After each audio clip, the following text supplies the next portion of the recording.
அடி மனசுக்கேத்த என் மகராணி உன்னை ஆள பிறந்தவன் நான் தாண்டி.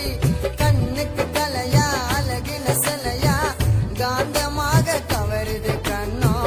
தடுமாறி போனது ஏனோ எம்மதமோ அடி சம்மதமா இருக்குது ஓ மேல. காதல் கூட காவியமாகும் எல்லாம் ஒன்னால. அடி தேவதையே ஓ மடி சாஞ்சா சோகமும் சொகமாகும். படைச்ச பிரம்மனு பிரமிச்சு போவான் அதுவே உன் தேகம். எத்தனை தவமா மனசுல சொகமா என்ன நினைச்சுக்கடி.